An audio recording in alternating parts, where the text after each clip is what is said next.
I'm really testing my luck right now. I got some fish on. New obstacles presented, courtesy of the flood.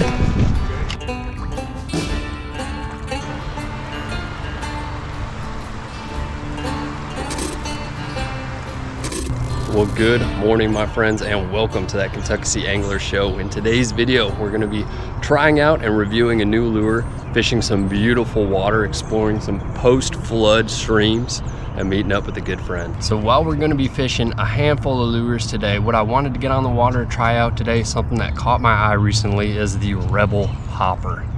So it's a small, soft plastic cricket and a very detailed one at that. This is how we're rigging them today on a 1/10 ounce Z-Man shroom head. Now this is a look at the packaging they come in. This is another lure that they make. I'm a big fan of this one. Just did a video on it. I'll link it in the description if you want to check it out. I hate the packaging. I hate that they're pre-rigged. I don't like the jig heads, but it comes with 3 jig heads and 2 of them are pre-rigged. Now let's get this cricket out on the water, see if we can catch something on it. We're gonna start out right here. This area is super pretty, man. I love starting out here. We're gonna do a little bit of exploring. It's been a minute, my friends. It has been a minute. I wasn't able to fish last week, unfortunately. We were hit by some huge floods in my area. So if you're unfamiliar with the channel, the term Kentuckessee, as in Kentuckessee Angler, comes from the fact that I live and fish the state line right in between Tennessee and Kentucky. And we got some really awful flooding. I mean, that's an understatement. There were a lot of impassable roads, people getting rescued, and worse, directly following it. I mean, oh, there we go. Like a day after our floods, we got hit by the old Arctic blast. We got a ton of snow. Oh my goodness, look at that. That is not what I expected. It's a little rainbow. Beautiful, beautiful fish. A decent sized one. I didn't bring a cooler with me today, so we're gonna be catching and releasing her.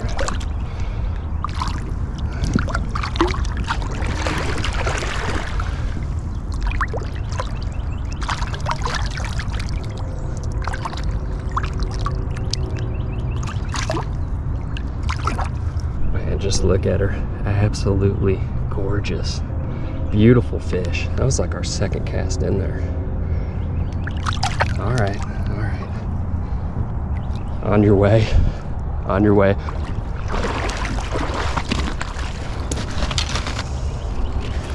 Well, that was a beautiful fish. I wasn't expecting that, but it's a good sign this water's gonna be productive today. As I was saying, we got hit by some really awful flooding. Directly following that, got 4 inches of snow. I'm talking like next day. And then we froze over for a good 3 days, single digit nights, that sort of deal. Now we're experiencing Tennessee fall spring. It's been about a week and we're looking at getting into the early 70s today. It's chilly now, man. It's like in the 40s and that water just made it a lot colder, but it's gonna be an interesting day. We're gonna have some fun. So we're definitely gonna go back to that spot. Right now I'm heading to the parking lot to go meet up with Paul. I threw a handful of casts there, caught that trout, that was about it, but I'm thinking that's gonna be a very productive stretch of river today. I mean, this place got hit hard. Look at all this. So you can tell by the gravel, like how far it's pushed up here. This typically isn't here. This all got washed up. The water was definitely over this little trail. As you can see, the damage to it. This is a nice little walking path for people. Really pretty area, but there's just a mess of debris everywhere. I'm thinking we're gonna have some new features to fish, and we're probably lost some old, pretty good features as well.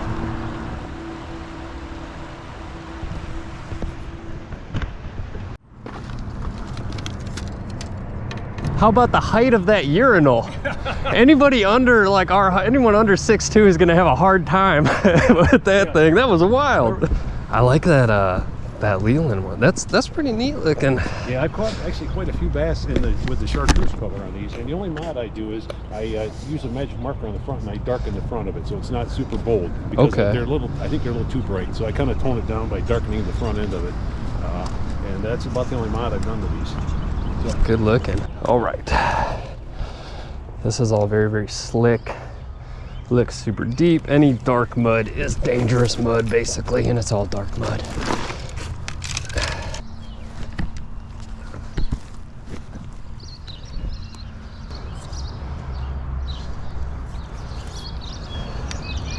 Oh, that's interesting.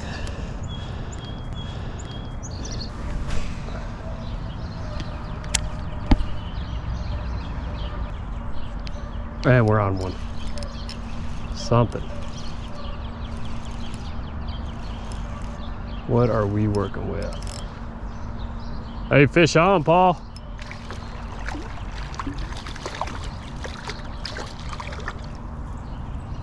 That is just a brute of a rock bass, my friends. The rock bass dig the cricket. I'm not surprised. I've been catching a lot of these here. Beautiful rock bass. Hey, Paul, look how thick this one is. Big old rock bass. So beautiful rock bass, my friends, and a great sign. I would scramble up there and show it off to the bigger camera because it is a beautiful fish. However, that's a lot of work, and this is some really, really slick mud. So we're just gonna work with what we got on this camera. Thanks for biting, buddy. So that is an awesome sign. You know, if those rock bass are biting, the largies and smallmouth will be too. We're actually committing a cardinal sin of BFS today. If you're unfamiliar with BFS, it's your bait finesse system. So essentially your light casting gear. Oh, I thought I had another fish on there. This is a 6.3 light powered rod with a fast action tip, and we're running 6-pound mono. Now, you're not supposed to use mono on these.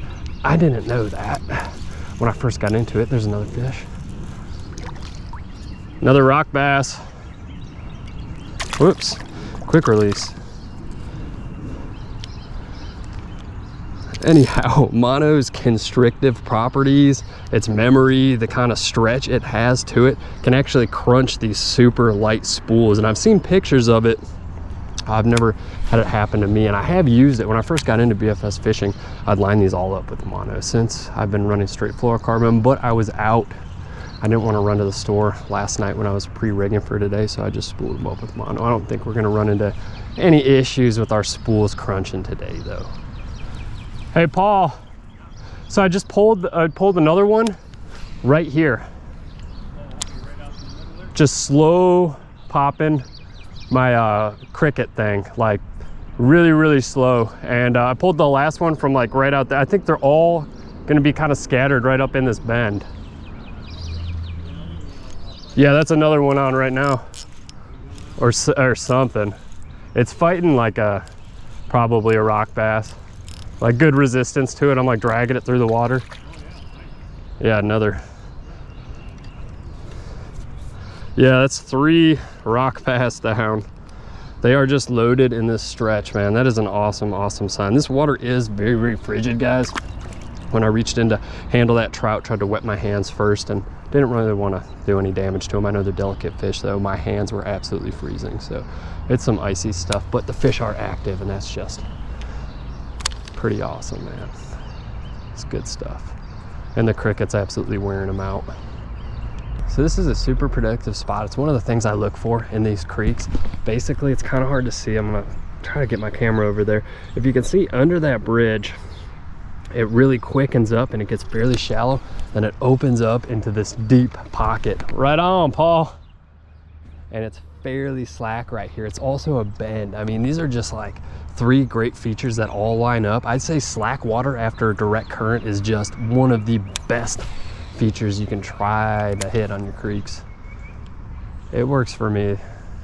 I enjoy it. Nice one.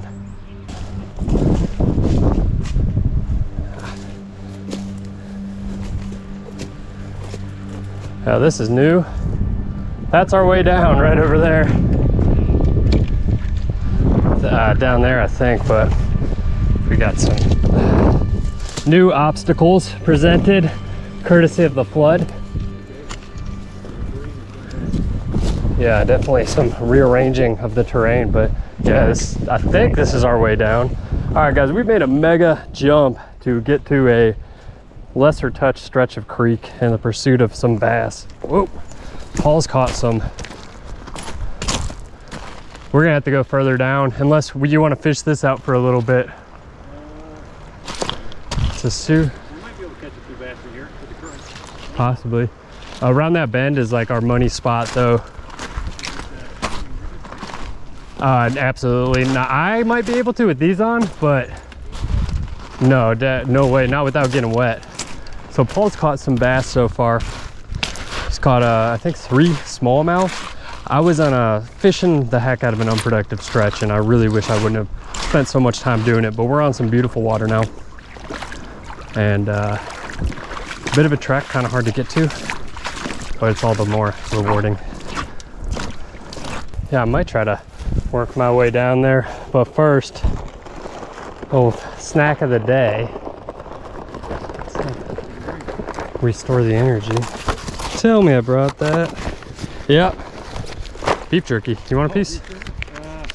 You know what? I will. I'll take you up on that because I didn't bring any. I normally don't bring any snack on, but you do get hungry after burning some calories. The best jerky is jerky shared with friends. Or just pull it out.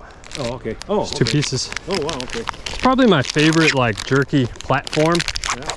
Who makes it? Oh no, it's my second favorite. This is the Jack Links. Oh, Jack Links. Like the sticks are all right, but I like the like kind of standard cut thinner stuff. You know, you can buy in the big old bag, but these are nice for on the go.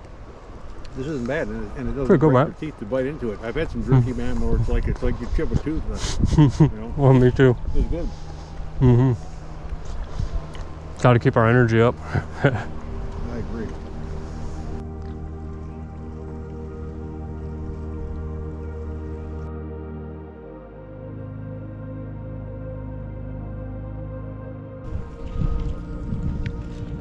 Well, folks, I'm kind of putting the cricket aside. I just need to catch some fish right now.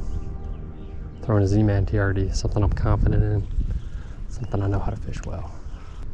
Because I've gone far too long without a bite. I'm trying to force them to bite something that they don't want right now.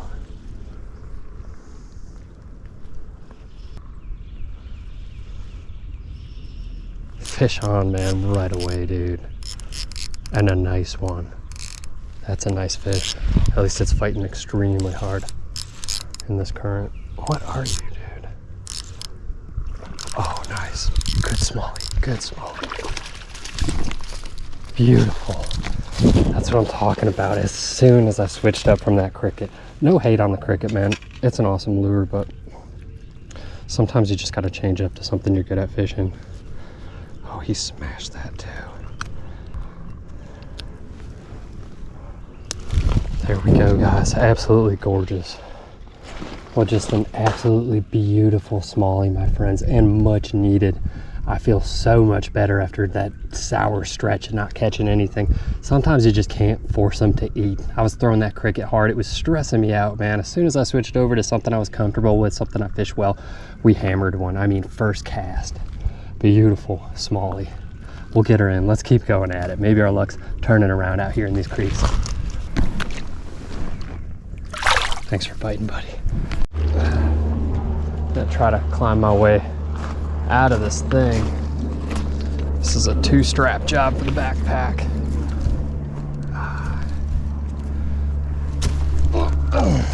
On the stick, on the root.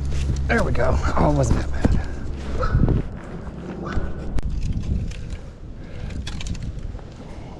This might be worth throwing a couple casts at. Not a lot of room to work around here, but we have a nice log down there.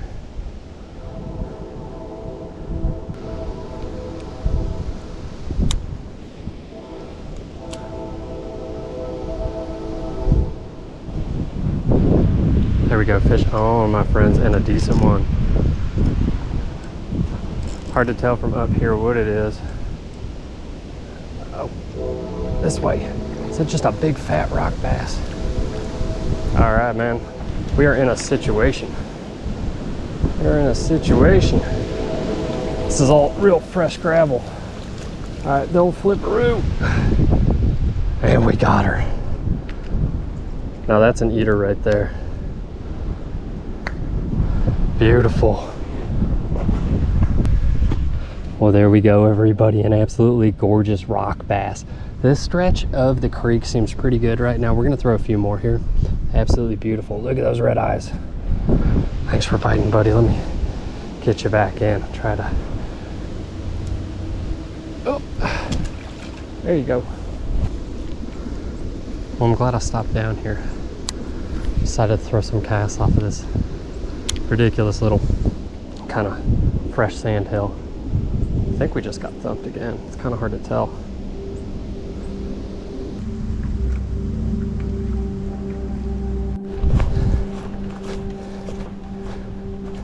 Oh, what's up, Paul? Man in the woods, man in the woods.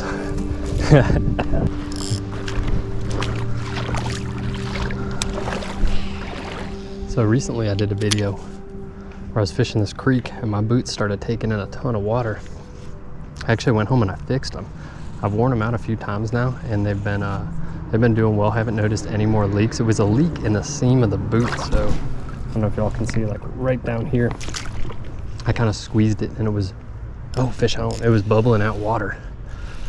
And I ended up going home and looking at all sorts of ways to kind of fix it. I found that Loctite, it's what I had on hand. Works really, really well, bonded to it, no issues, haven't had an issue since. Yeah, a little rock bass. I was looking at all kinds of options like other glues, marine goop, and yeah, the Loctite really worked out for me. So if y'all run into that issue, it's a possible fix for you. Pretty one. This is just rock bass pass. All right, guys, so we're gonna cricket it up again for a little bit. I have 2 left, so one to kind of do the review with. I've lost a lot today. That means I've lost 4. Very, very snaggable lure the way I have it rigged with this larger hook on it, but it's proven to be effective. I bet we start laying them out nearly every cast with this now. At least that's what I want to tell myself.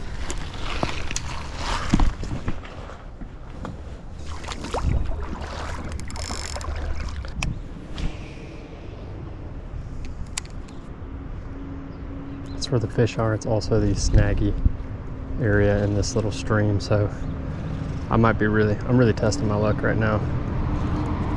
That's a fish on. First cast with her. Gotta be another rock bass. Yep. Beautiful. On the old cricket. Here we go, Paul. Oh, nice. Rock bass? Rock bass on the cricket. Scared myself. I almost snagged up the cricket. Thought it was snagged up. Yeah, I think I'm gonna switch back to 8-ounce jig.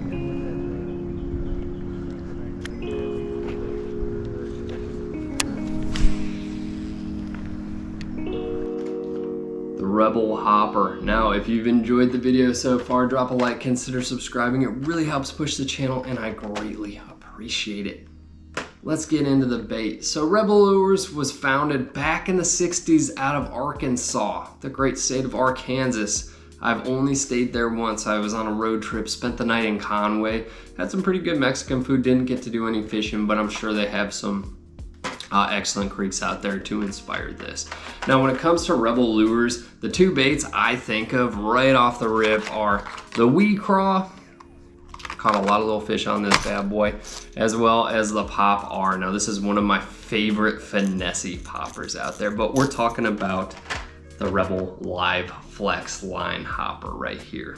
So the hopper weighs in at roughly 1.07 grams. Now, I do say roughly because these soft plastics tend to vary just a fraction of a gram from pour to pour, but I threw it on my scale. That's what I came up with. Now, you throw in that 1/10 ounce Seaman shroom head I was working on, you're sitting somewhere in the ballpark of 4 grams. Lengthwise, 1.75 inches. So a nice, neat, smaller little profile right there. And the color I selected was brown cricket. Couldn't have named it better myself because it looks like a little brown cricket.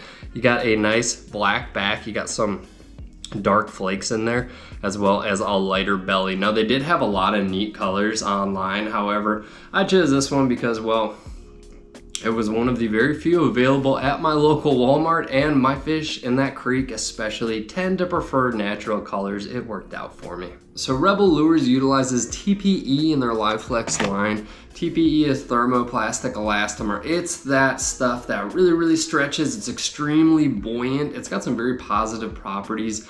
It will melt your other plastic, major con, and it can be a pain in the butt to rig, but I really didn't run into the issue with this bait. I actually opened them all. I took them out of their packaging. I typically like to show their packaging, which is why I bought another one to show off to you guys, and we'll get into that in a second. However, I wanted to make sure I could fit them all on my terminal, because a little bait like this would be a pain in the butt to rig with regular plastic.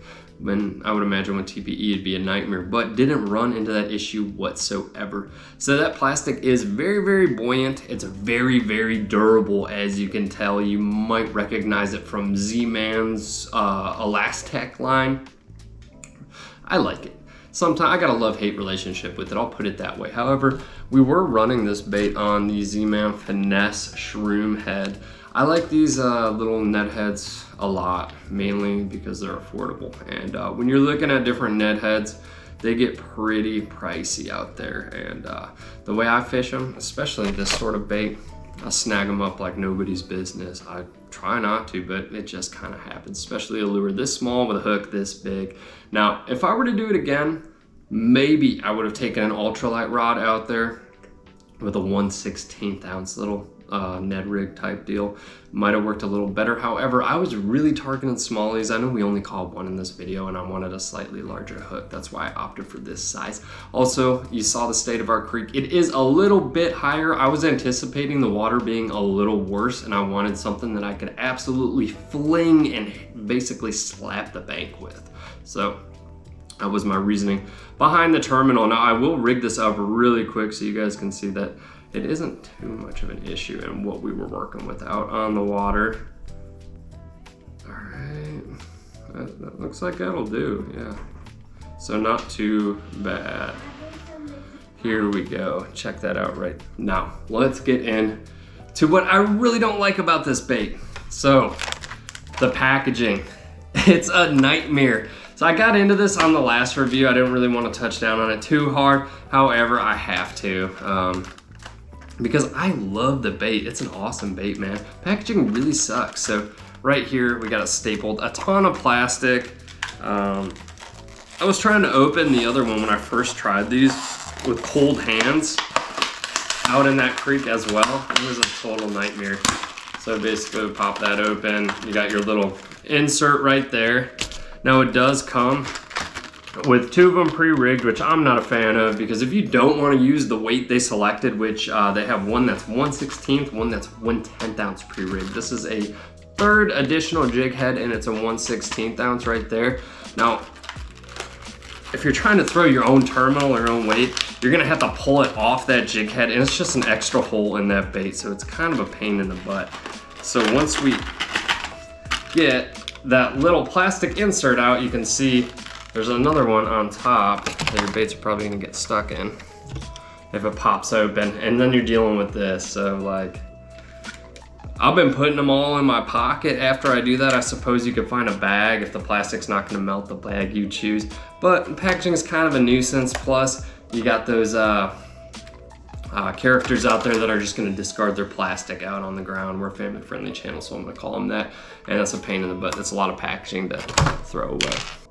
So Rebel notes on the packaging that they have a bold scent. I just opened this up. It's not bad at all. There's definitely a little bit of scent there. I don't even know what I describe that as. It's like borderline earthy. It's not bad. I actually kind of like it. I'm not gonna lie right there. So all in all, my personal opinion about this bait, I really, really liked it. I love the lure. Packaging, whatever, not a big deal. Oh gosh, we didn't even cover the price. They're like $5.40 or something. Let me look it up for y'all right now.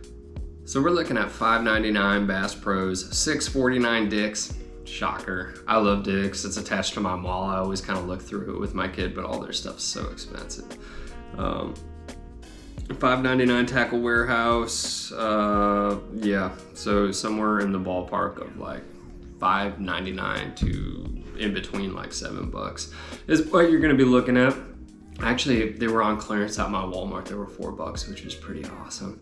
All in all, I really, really like this lure. I think it's pretty awesome. I really like the design. It's unique. I think it's thoughtful. There's not too much like that, and it's extremely detailed for a little tiny cricket like that. I mean, look at the back of it. I don't know how well that's gonna show up on here. Sometimes it works out for me, sometimes it doesn't, but great bait. A ton of fun to use. It definitely, I mean, I caught a lot of rock bass. It would be crazy boring for me just to show rock bass after rock bass after rock bass. Bass-wise, they weren't I'm gonna kind of blame it on the flood. I think if I would have thrown that bait in the right place at the right time, they'd absolutely eat it. Ended up catching them on the TRD. But all in all, great bait, man. Absolutely love it. Will fish it again. I hope y'all enjoyed the video. Be good to yourselves, be good to each other, and get some good fish on, my friends. Peace.